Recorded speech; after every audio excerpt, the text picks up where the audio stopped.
Olá, estamos iniciando mais um Retrato Público hoje, direto aqui do terceiro andar da Prefeitura de Santa Maria.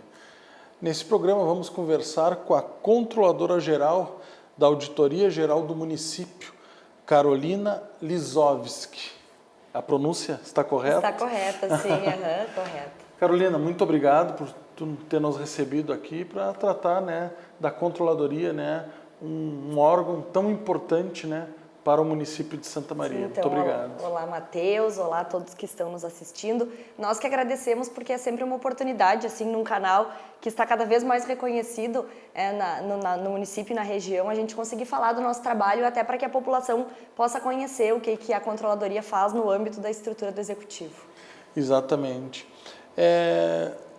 Antes de tu ocupar o cargo de controladora, tu és advogada de formação, também exatamente. Professora, a gente também vai abordar um pouco isso. Tu também ocupou outro cargo, se não me engano, na Secretaria de Gestão e Administração e também participaste do governo anterior, do prefeito, ex-prefeito Schirmer. Eu queria que tu dissesse para nós o que essas experiências anteriores e também como professora te ajudam para hoje esse cargo que tu ocupa, um cargo de mais destaque como controladora do município. Então, na verdade, a minha experiência com os executivos iniciou lá em 2011, logo no ano que eu me formei, quando eu assumi um cargo na Prefeitura de Itaara. Aí eu trabalhei no município de Itaara por 2 anos e logo em seguida, ainda como tu disseste, em 2013, no governo Schirmer, eu fui convidada para assumir, junto ao então secretário Pipe, a Secretaria de Gestão e Modernização Administrativa. Aí, em 2014, assumi como secretária nessa mesma secretaria e permaneci até 2016. E aí, na virada do governo, tive o feliz convite também para continuar na mesma secretaria. Fiquei em 2017 na Secretaria de Gestão ainda e, final de 2018, assumi a Controladoria Geral. O que acontece? Os estudos que eu faço desde a faculdade e depois na especialização, no mestrado, no doutorado e agora no pós-doutorado, são todos do direito público. E isso faz com que eu consiga olhar de um jeito bastante técnico para tudo aquilo que se passa aqui no município. E é nesse sentido que eu tento colaborar, é trazer justamente essa vivência dos bancos acadêmicos, mas não puramente teórico, para aplicar aqui. Muitas vezes aquilo que embasa os nossos atos aqui, e agora na Controladoria o que ajuda a acompanhar esses atos, é essa segurança teórica de quem estuda há bastante tempo, Então, por conhecer as questões das legislações, que são esparsas, não é um estudo como o do Código Civil ou do Código Penal, que a gente consegue olhar um código só, a legislação administrativa, ela é toda separada. Então, isso é uma exigência que acaba nos trazendo para um conhecimento e um aprofundamento cada vez maior, porque sempre tem uma lei nova que de alguma forma atinge esse fazer administrativo. E sempre que o órgão consegue ter alguém, e aqui a gente tem a sorte de ter várias pessoas que têm esse conhecimento teórico para dar segurança na análise e na realização dos atos, eu acho que é uma experiência que ajuda a me trazer, a fazer que eu possa trabalhar e a me manter desde 2013 aqui no Executivo Municipal com muito orgulho. Tu, como nós falamos, tu é professora, tu coordena o curso de Direito da Faculdade Palotina, da FAPAS. Exatamente. Queria te perguntar assim, porque a gente sabe que muitas vezes não é uma questão específica aqui da Prefeitura ou da Câmara de Vereadores de Santa Maria ou do outro município qualquer. Muitas vezes, em diversas circunstâncias da vida, tanto principalmente pública, a teoria às vezes anda um pouco dissonante da prática. Sim, exatamente. Eu queria que tu falasse isso com a experiência que tu tem, professora do curso de Direito e também com a experiência já adquirida, mais na prática da administração pública municipal. Há um descompasso muitas vezes o que tu fala lá na universidade, às vezes tu não vê se concretizando muitas vezes na prática ou não. O que acontece? Os estudos, os próprios textos administrativistas, nesse sentido eles melhoraram muito. Por quê? Porque quem trabalha com direito administrativo e até mesmo aquelas pessoas que são puramente teóricas, que são pesquisadores, que estão nos grandes centros e que são referências para nós que estamos estudando rotineiramente o assunto, já foram mais idealizadores de uma realidade que para os municípios, para todos os municípios do país, era muito difícil de ser cumprida. E eu te digo que a estrutura de Santa Maria, tanto do Executivo quanto do Legislativo, consegue chegar muito próximo desse ideal. Mas aí a gente fala de municípios de 2.000 habitantes, que às vezes nem tem um corpo técnico especializado para fazer análises mais, digamos que robustas de uma questão administrativista. Então, o que eu tenho acompanhado é que os próprios textos e as mudanças legislativas vão no sentido de aproximar a realidade da teoria com a prática. Porque essa praxis administrativa, ela realmente é do cotidiano. Então é mais fácil que a doutrina entenda e se adapte a essa realidade do que a realidade mude para uma idealização. Então, por exemplo, a recente mudança da Lei de Introdução às Normas do Direito Brasileiro, que foi em 2018, trouxe alguns artigos que falam especificamente que deve ser observada a realidade do gestor quando for tomada uma decisão ou quando essa decisão for avaliada por algum órgão de controle. E isso até então não era falado. E hoje a gente diz, olha, tem uma realidade em que o prefeito ou que o presidente da Câmara precisa tomar uma decisão frente a uma situação grave. E aí tu tem ou a prestação de serviço ou um procedimento ideal que se queria. E aí se fica naquela situação difícil, porque o intuito é sempre prestar o serviço, especialmente no que diz respeito ao executivo. Então hoje a gente vê um olhar muito mais colaborativo, e aí a controladoria tenta assumir esse papel também enquanto controle interno, no sentido de olhar para essa prática e perceber o que nela tem enquanto respeito à finalidade pública. E aí, como eu ia te dizendo, as teorias acadêmicas, elas estão vindo nesse sentido. E isso é bom, claro que sem pressupor ilegalidade, sem valorizar qualquer espécie de leniência, porque ninguém está falando em ilegalidade ou em irregularidade. É sim um olhar que leva mais em conta esse verdadeiro interesse coletivo que a gente sabe que por tantos anos padeceu na mão da burocracia. E nem toda burocracia é positiva. Algumas são, porque algumas burocracias são pressupostos de controle, mas nem toda burocracia garante a perfeição do ato administrativo. Então, nesse sentido, hoje, inclusive, neste último ano eu consegui acompanhar, inclusive como painelista, o maior evento de direito administrativo do Brasil, e isso foi falado reiteradamente, assim, nós precisamos olhar para a realidade, porque a população não aguenta mais padecer e esperar, porque ele quer a prestação de serviço. Então, dentro da legalidade, do bom uso do dinheiro público, isso tem que acontecer. Então, eu posso dizer que eu trabalho com direito administrativo na prática, digamos assim, desde 2011. Eu posso dizer que, especialmente a partir de 2017, 2016, a gente começou a conversar sobre esse outro aspecto do direito administrativo, como ele vai ser um fim pensando no coletivo e não um fim procedimental nele mesmo. Então, agora a gente consegue aproximar de um jeito mais visível a parte teórica da parte prática. Claro que, dependendo do que tu vai olhar enquanto texto, enquanto ideal de ato, muitas vezes a gente não visualiza. Mas isso não desmerece o ato na prática, porque o ato na prática também tem esse viés de realizar aquilo que está sendo necessário, né? Sem nunca, como eu te disse, descuidar a questão legal, que para nós é o guia, né? Claro. Nós conversávamos nos bastidores da questão das reformas, principalmente do governo federal, já encaminhou algumas para o Congresso, né, para o Senado e também para a Câmara dos Deputados, e acho que vai encaminhar outras reformas. Uma delas é a reforma administrativa. E tu falava que dentro da reforma administrativa tem uma parte ali com referência às licitações, que isso vai ter um efeito cascata, né, para os estados e para os municípios. Queria que tu explicasse um pouco mais e que mudanças podem vir aí para Santa Maria. Então, a lei de licitações, ela foi um primeiro projeto de lei que, na verdade, ele está tramitando há muito tempo. Hoje, a lei de licitações que nós temos, ela é de 1993. Ela é bastante desatualizada, se a gente pensar na realidade dos municípios. E ela, hoje, ainda em vigor, mesmo tendo mudanças, carece de modificações, carece de alterações. O que acontece? Um primeiro passo da reforma administrativa é a aprovação da nova lei de licitações. Se esperava que já no final desse ano de 2019 ela acontecesse. Não vai acontecer, imagino eu, mas tão logo o ano legislativo inicia em 2020, é possível que a gente tenha essa modificação. Fevereiro, por aí. Eu imagino que sim, porque ela está bastante avançada e existe muito interesse, e é um interesse suprapartidário, eu diria, que essa lei fosse aprovada.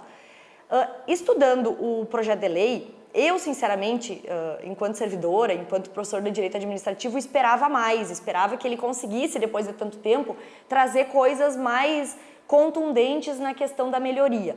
Mas, ao mesmo tempo, ela vai trazer medidas, sim, que vai aliviar muito o trabalho, no sentido de dar mais efetividade e não focar tanto no procedimento.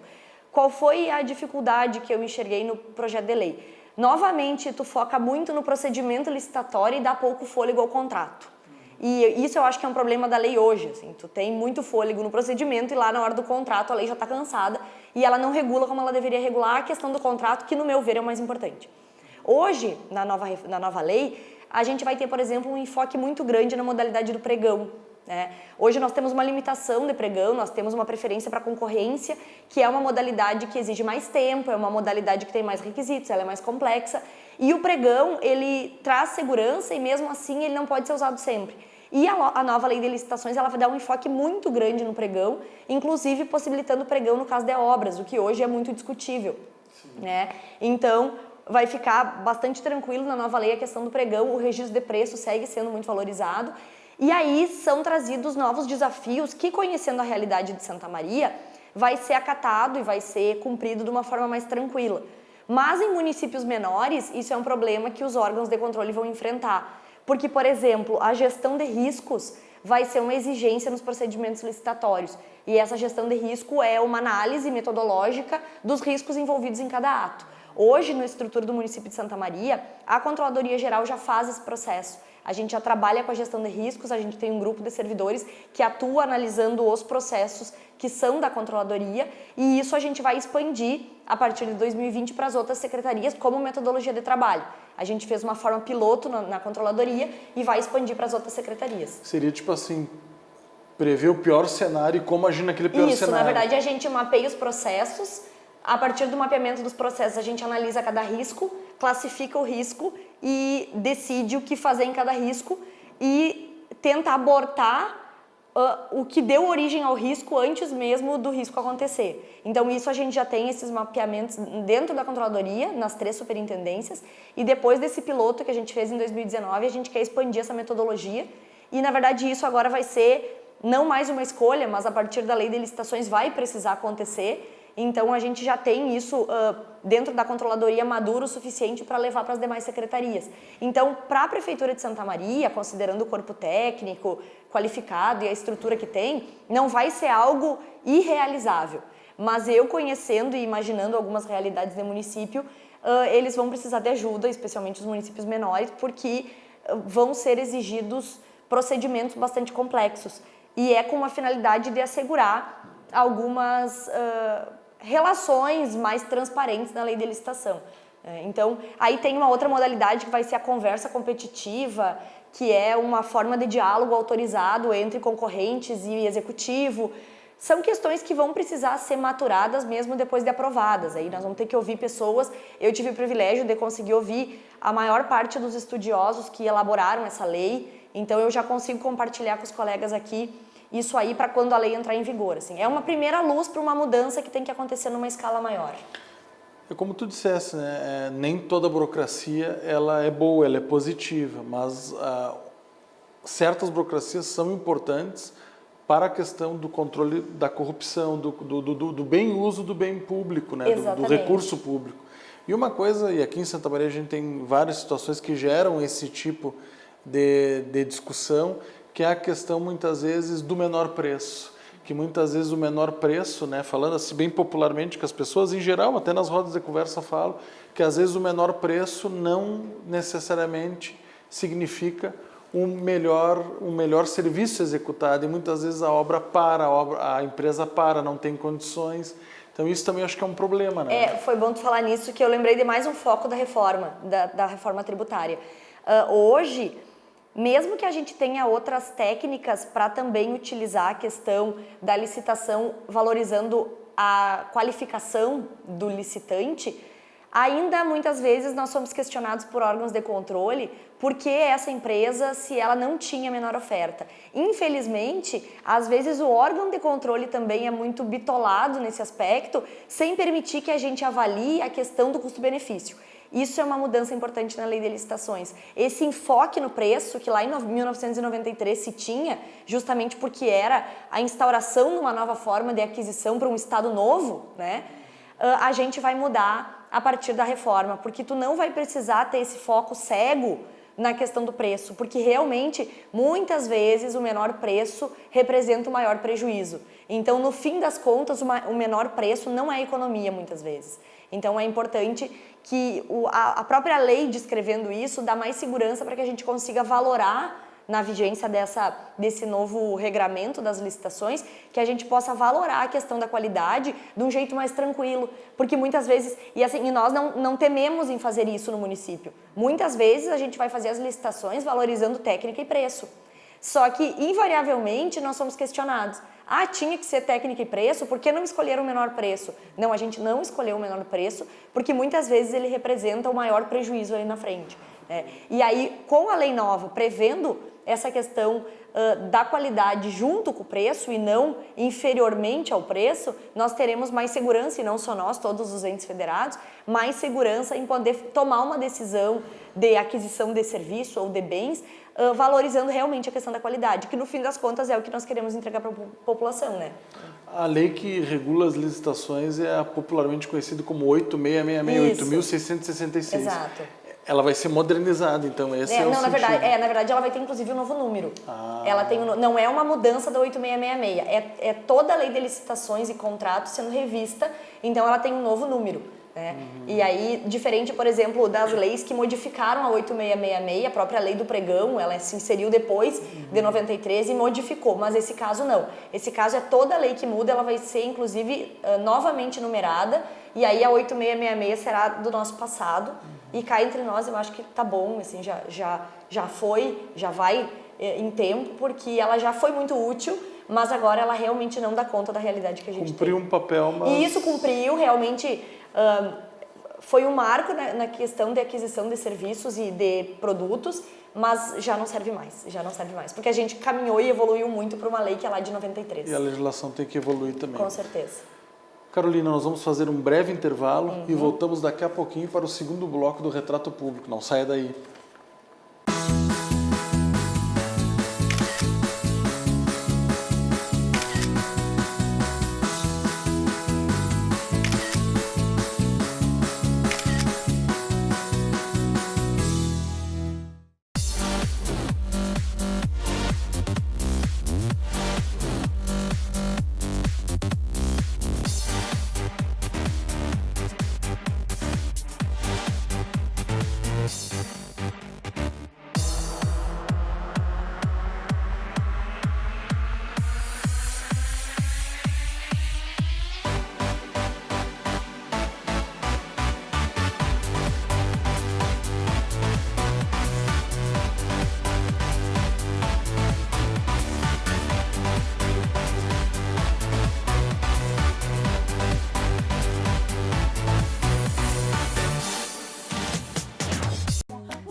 Eu fiz 6 meses de curso, mas por mim teria feito mais. A gente nem vê o tempo passar.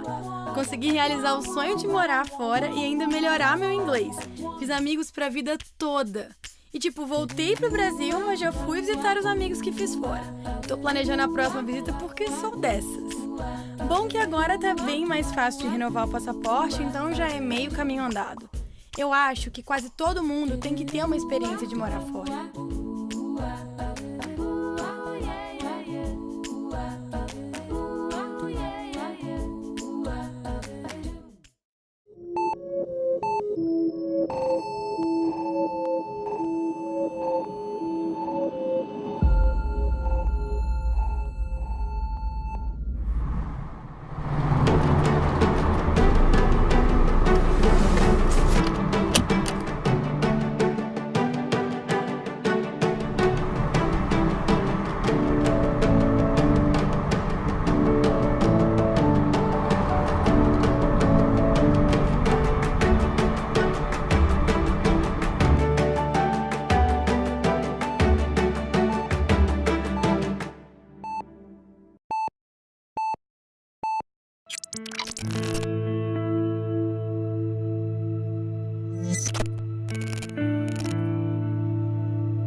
Estamos de volta com o segundo bloco do Retrato Público. Hoje estamos conversando com a Controladora Geral da Auditoria Geral do Município, Carolina Lisowski.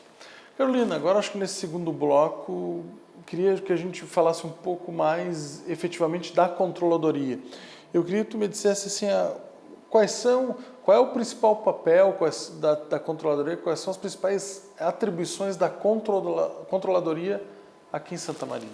Então, eu sempre costumo brincar com a equipe que o nosso nome é muito gentil porque ele já nos apresenta. Na verdade, a Controladoria ela é um órgão que tem status de secretaria, mas ele acaba tendo não é uma condição superior, mas ele acaba entrando de alguma forma em todas as secretarias, porque nós temos 3 superintendências que nos autorizam e que nos dão condições para realizar formas de controle, tá? Por exemplo, o controle interno, que é uma das nossas superintendências, ele é responsável por fazer o controle prévio, concomitante e posterior dos atos administrativos, do investimento dos recursos e do cuidado com os bens móveis e imóveis do município. Então, os atos que as secretarias realizam, nós auditamos e acompanhamos, não com o intuito de fazer uma caça às bruxas, pelo contrário, o nosso intuito é justamente propositivo, no sentido de ajudar a secretaria a manter um ato que já está bom, a ajudar a secretaria a aperfeiçoar um ato que pode ser melhorado, ou mesmo orientar a secretaria naquelas dúvidas que ela tem em relação ao ato que ela pretende realizar. Então, isso é uma forma de controle que, como o nome diz, é um controle interno.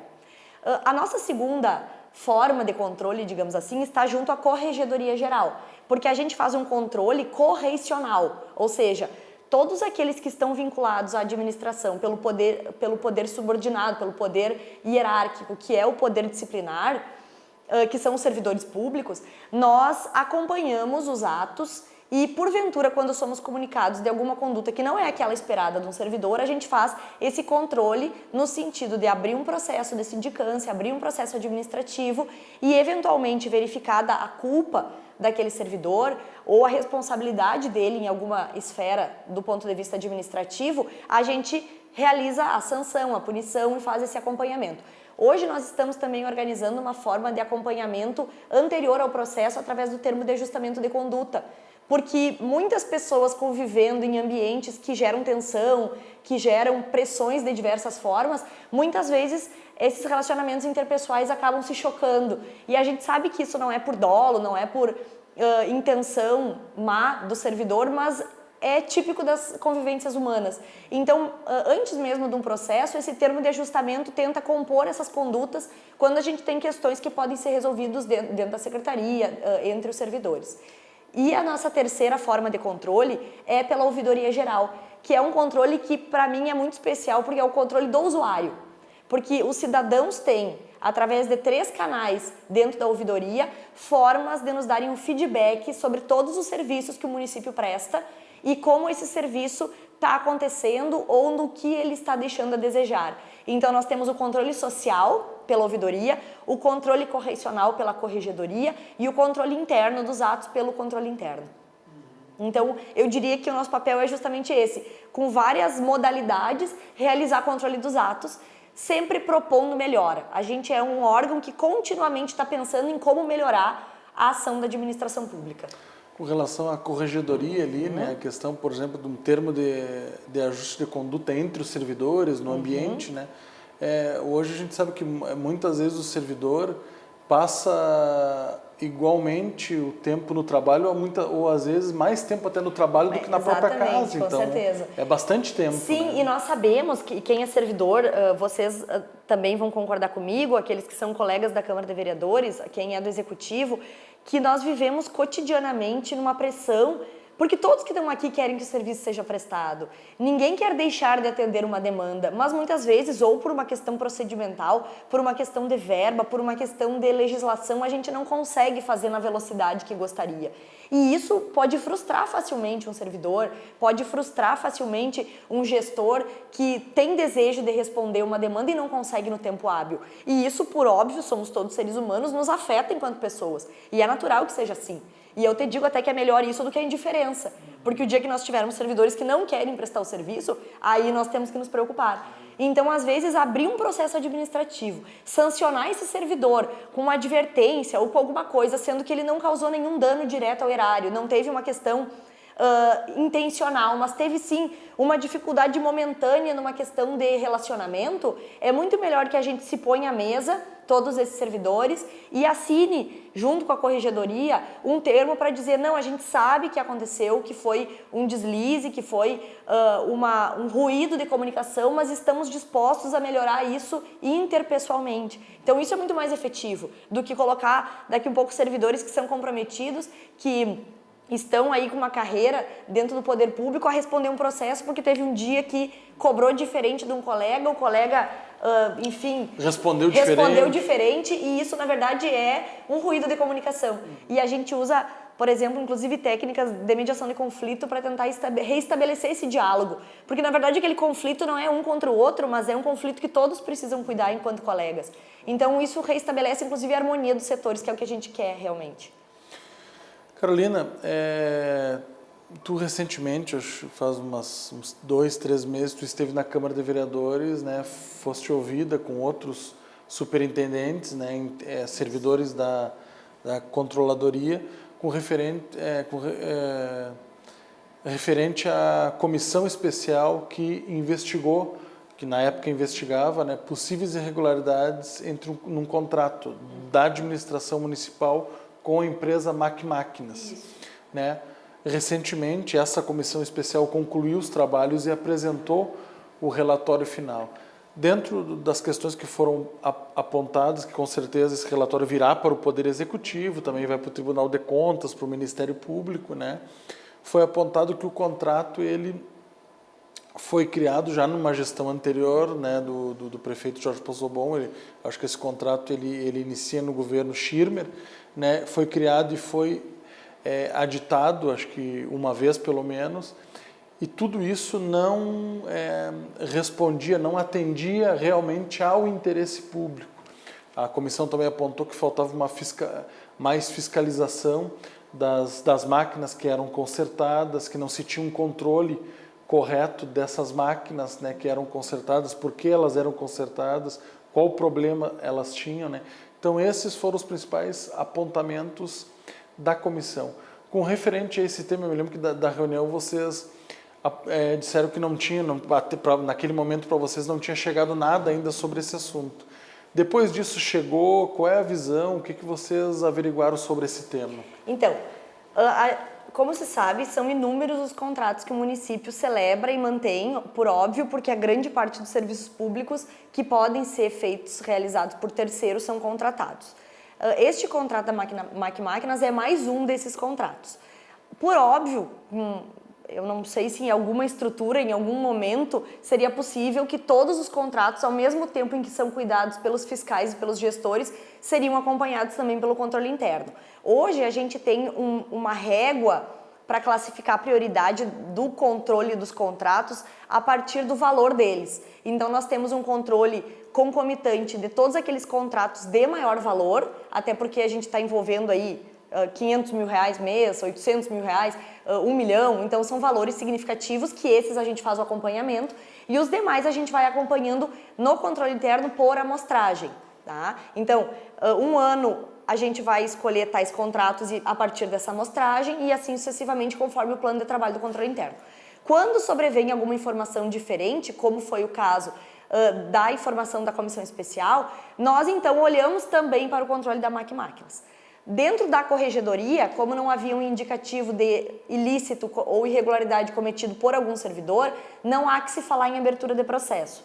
Em relação ao controle interno, no mesmo dia em que nós retornamos da reunião com a comissão e tomamos conhecimento que a comissão informou que haveria possíveis irregularidades, ao mesmo tempo em que a gente colocou a informação ao conhecimento do secretário da pasta e trouxe ele também para conversar conosco, nós, via controle interno, abrimos a auditoria desse contrato e ela já foi encerrada, e aí todo esse contrato foi auditado no sentido de serviços prestados, a data, o retorno, a máquina que foi, e isso tudo também conta, e aí é uma questão que é muito da gestão de cada pasta, e nós, enquanto controle interno, tentamos conscientizar os servidores nesse sentido, que a fiscalização imediata é do fiscal e do gestor do contrato. porque obviamente o controle interno, assim como nenhum outro órgão de controle, consegue estar durante todas as horas do expediente, em todas as secretarias, olhando todos os contratos.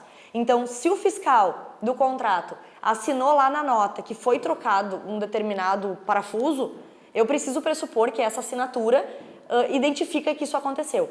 Quando existe um indício que pode não ser... Exatamente, com certeza. Até porque a pessoa assina pessoalmente, né? E se um dia ele precisar responder, qualquer um dos fiscais, eles sabem que respondem pessoalmente. Então, a partir disso, a gente fez esse levantamento e agora, aguardando a vinda desse relatório da comissão, a gente vai bater as informações e da mesma forma que o Legislativo vai nos encaminhar, nós também encaminharemos para o Legislativo o levantamento que a gente fez. Desde a data daquela primeira reunião até a finalização do relatório, que foi a semana passada, uma servidora do controle interno ficou exclusivamente trabalhando nesse contrato, justamente para conseguir olhar desde o início todas as notas, todas as máquinas, todos os valores e conseguir tabelar de modo a gente enxergar esse andamento. Porque cada análise como essa é uma análise trabalhosa, detalhada, para a gente poder chegar a alguma conclusão de forma consolidada e não temerária. Então, com certeza, a partir dessa informação da comissão, a gente pôde disparar esse trabalho e aquilo que a gente, porventura, tenha percebido que merece um melhor olhar da secretaria, a gente não só vai informá-la, como vai sugerir como ela deve fazer, para que eventuais dúvidas como essas não sobrevenham novamente. Carolina, segundo o site da Prefeitura, no primeiro semestre, a ouvidoria recebeu mais de 1.100 manifestações, denúncias, manifestações sobre diversos temas. Queria saber de ti qual foram as principais demandas. A ouvidoria ela tem a função de segunda instância, digamos assim. Isso, exatamente. Na verdade, hoje, a gente encerrou um relatório até para entregar para o Tribunal de Contas. Nós fechamos agora estamos fechando o mês de novembro com 3.340 demandas. E isso mostra, no meu ponto de vista, e nós entendemos enquanto equipe, que o acréscimo, e a gente vem no histórico, por exemplo, desde a criação da ouvidoria em 2014, nós tínhamos uma média de 300 demandas por ano, e hoje a gente chegou em 3.000. E isso, mais do que demonstrar que o cidadão quer uma forma de expressão, confirma a credibilidade da ouvidoria. Porque ninguém manda uma informação se ele imagina ou se ele sabe que ele não vai ter a resposta. Ele nem gasta o tempo dele. E como nós conseguimos fechar o ano com todas as demandas dentro do prazo respondidas, a gente consegue ter esse feedback positivo, que é a pessoa acreditar na ouvidoria e usar a ouvidoria como um canal de comunicação. Então isso para nós é muito satisfatório. Aí o que acontece? Mesmo nós sendo segunda instância, nós precisaríamos receber informações que, quando alguma solicitação feita, não foi atendida. Só que como a ouvidoria dá esse feedback, hoje acontece dos cidadãos solicitarem serviços via ouvidoria. Então, por exemplo, existe um canal, existe um telefone específico para o contato via infraestrutura com a empresa que troca a lâmpada. O cidadão entrando em contato com a infraestrutura e abrindo lá um protocolo, ele já tem o registro do seu pedido.